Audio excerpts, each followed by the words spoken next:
From our Toronto studios, this is the Muslim News on Muslim Network TV. Assalamu alaikum, I am Ahmed Ramadan. Free Palestine activist Mahmoud Khalil will appeal a U.S. immigration judge's order that he be deported to Algeria or Syria. This and more on today's show. Stay tuned. Pakistan and Saudi Arabia have signed a historic strategic mutual defense agreement.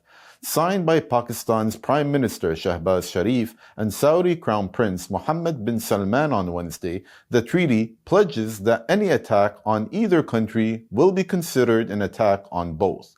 Israel's unprovoked bombing in Qatar's capital Doha last week has jolted the Middle East and South Asia, forcing countries to rethink their alliances. Experts say that so far this is the most striking development.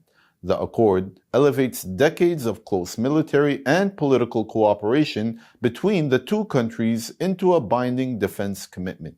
For Pakistan, the deal comes as it struggles with economic headwinds and military confrontation with India. For Saudi Arabia, it underscores a drive to reinforce partnerships amid rising security threats. Analysts say the pact carries more than symbolic weight.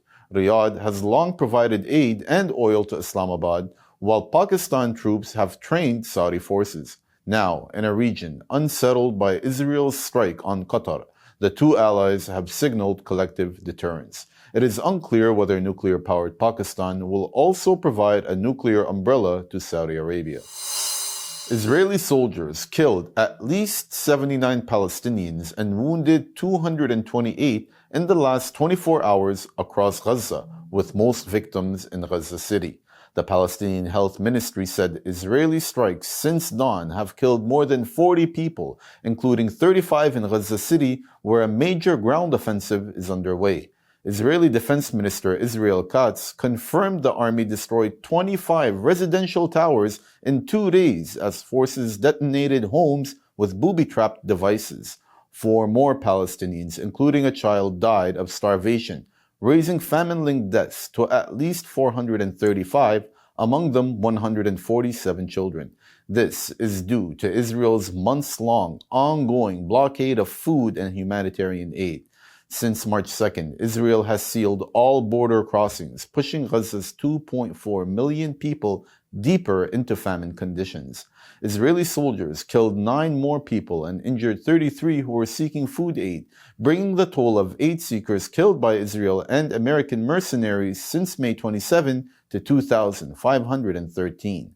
The health ministry said more than 18,400 have been wounded in these incidents. Telecom services collapsed in Gaza City for a second day due to Israeli attacks damaging key cables. Israel's genocide has killed at least 65,000 Palestinians and wounded 165,925 since October 2023, with projections expecting the actual number to be in the hundreds of thousands. Hundreds of Orthodox Jews protested in New York City on Wednesday ahead of Israeli Prime Minister Benjamin Netanyahu's address to the United Nations. The rally, organized by the group Jews Against Zionism, took place outside the Israeli consulate in Manhattan. Demonstrators arrived in school buses and carried placards condemning Israel's leadership. Signs read, "Netanyahu and Ben Gvir, enemy number 1 of the Jewish people. Being anti-Zionist is not anti-Semitic, and stop forcing Jews into the Zionist army." Organizers said the protest highlighted opposition within the Jewish community to Israel's political and military policies. They stressed that Jewish identity should not be equated with Zionism. The demonstration came as Netanyahu prepared to address world leaders at the UN General Assembly, where protests are expected to continue during his visit. It was one of the largest anti-Zionist Jewish rallies held in the city in recent years. Columbia University Free Palestine activist Mahmoud Khalil will appeal a U.S. immigration judge's order that he be deported to Algeria or Syria. His legal team said the case will now move to New Jersey federal judge Michael Farbiarz, who earlier this year ordered Khalil's release after months of detention. Judge Jamie Comins ruled on September 12 that Khalil deliberately misrepresented facts on his green card application, saying his non-disclosure of affiliations was a willful attempt to bypass the immigration process. Khalil, however, argues he has been singled out because of his outspoken Free Palestine activism. Born in Syria to a Palestinian family, Khalil has long been active on campus and in community causes. He was first detained in March under President Donald Trump's immigration crackdown and spent more than 3 months in Louisiana Detention Center. As a result, he missed the birth of his first child.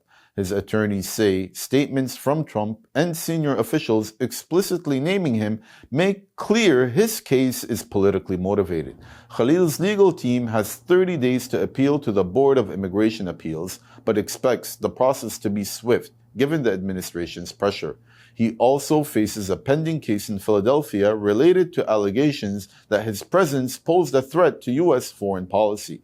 The Department of Homeland Security has not yet commented on the latest ruling. ABC has suspended the program Jimmy Kimmel Live indefinitely after host Jimmy Kimmel linked the killing of conservative activist Charlie Kirk to President Donald Trump's MAGA movement. The controversy erupted after Kimmel's monologue, where he suggested that suspected shooter Tyler Robinson had ties to the MAGA camp. Nexstar Media Group, which operates ABC affiliates, pulled the show, calling Kimmel's comments offensive and insensitive. Not all regulators agreed. Federal Communications Commission, or FCC Commissioner Ana Gomez, pushed back, stressing the First Amendment protects broadcasters from government interference. Trump cheered the suspension on Truth Social, mocking Kimmel's ratings and urging other networks to take similar actions against late-night hosts. Advocacy groups have filed complaints with the FCC, while Disney says it is reviewing the controversy before deciding on Kimmel's future. Dearborn Mayor Abdullah Mahmoud is facing right-wing backlash after honoring Arab-American journalist Osama Siblani, sparking tensions ahead of his re-election bid. Details coming up after the break.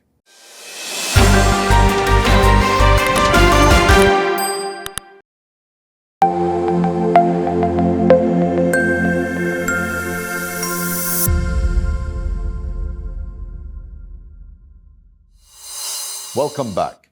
A Minnesota man has pleaded guilty to setting fires at 2 mosques in the Twin Cities. Federal prosecutors said 38-year-old Jackie Ram Little admitted to arson and damaging religious property, a federal hate crime. On April 23, 2023, he set fire inside Masjid Omar Islamic Center in Minneapolis. The next day, he ignited a more serious blaze at the Masjid al-Rahma Mosque in Bloomington while 40 children and worshippers were inside. Firefighters contained the flames, but damage topped $378,000. Court records show he previously harassed Muslim women and even targeted Congresswoman Ilhan Omar's office with graffiti. He remains in custody and faces a mandatory minimum of 5 years in prison when sentenced on January 20th. The Muslim mayor of Dearborn, Michigan is facing attacks from right-wing media after honoring a leading Arab American journalist. Wayne County recently named a section of Warren Avenue after Osama Siblani, founder of the Arab American News. Siblani started the bilingual weekly in 1984. It is the oldest and most widely circulated Arab American newspaper in the U.S. For more than 4 decades, he has defended Arab causes at home and abroad. But the recognition sparked a wave of criticism from right-wing outlets. They accuse Mayor Abdullah Mahmoud of backing controversial figures as he seeks re-election. At a city council meeting, Mahmoud hit back at Edward Barham, a local activist with a record of anti-Muslim rhetoric. Mahmoud called him a racist, a bigot. Analysts say the dispute highlights the growing tension between Dearborn's Arab American community and national media narratives as Mahmoud campaigns for another term. Uyghur American activist Quzzat Altay has accused China of using its vast financial power to silence discussion of the Uyghur genocide in Muslim-majority countries. In a recent video, Altay said Beijing spends hundreds of billions of dollars on trade, investments, and even bribery to pressure governments into suppressing criticism and blocking media coverage. Nearly every Muslim-majority country maintains deep economic ties with China. He said this makes it unrealistic for them to sever relations despite the persecution of Uyghur Muslims in East Turkestan, which the Chinese government refers to as Xinjiang. Altay warned that censorship has left many ordinary Muslims unaware of China's actions. He urged communities to raise awareness through mosques, schools, and social media. Altay stressed that informed citizens can shift public opinion, forcing governments to demand accountability and easing the plight of Uyghurs under repression by the Chinese government.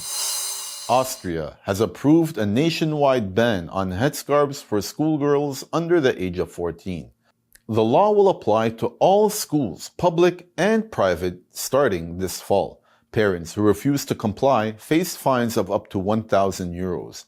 Integration Minister Claudia Playcombe defended the ban, calling the headscarf a symbol of oppression.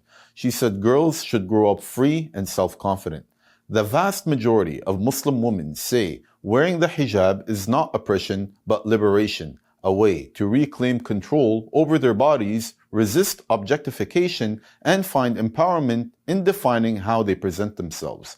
Rights groups say the move targets Muslim children and undermines religious freedom.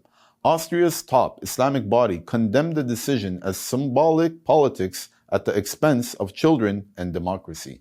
This is not the first such attempt. In 2019, ban on girls aged 6 to 10 years was overturned by the Constitutional Court in 2020 for discrimination.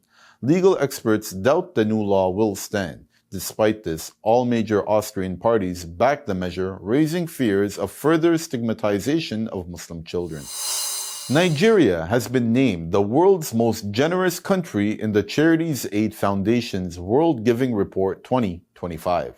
The Muslim-majority African nation donated on average 2.83% of income last year, with giving spread across charities, religious donations, and direct aid to people in need. Nearly half of the top 20 most generous in the world are Muslim-majority countries. Egypt ranked second, while Ghana and China tied for third. Kenya placed fifth, making 4 of the top 5 countries outside the wealthy West. Qatar and the UAE ranked 7th, donating 1.92% of their incomes, while Pakistan ranked 17th ahead of many richer nations. Turkey placed 11th and Bangladesh 13th. By contrast, Western countries lagged. The United States ranked 46th, Britain 64th, Germany 100th, and Japan last at 101st. The report stressed that generosity is not tied to wealth. Low-income countries donated more than double the share of high-income nations, with Africa confirmed as the world's most generous continent. Religious giving, particularly zakat, played a central role, but the study found that religious motivation actually stimulated more diverse donations, with 94% of religious givers also supporting other causes.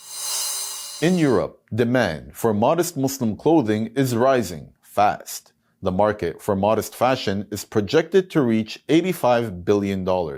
Flowing skirts, long sleeves, wide-leg trousers, and scarves are now seen across demographics. A study from Bath University says Islamic women's fashion has been absorbed into the mainstream. Brands like Nike, H&M, and Dolce & Gabbana are releasing modest collections. Social media influencers fuel the trend. Yet, many high street stores still lack affordable options. Entrepreneurs such as Aya at Key Modesty and Simra at Iman Se Couture are stepping in.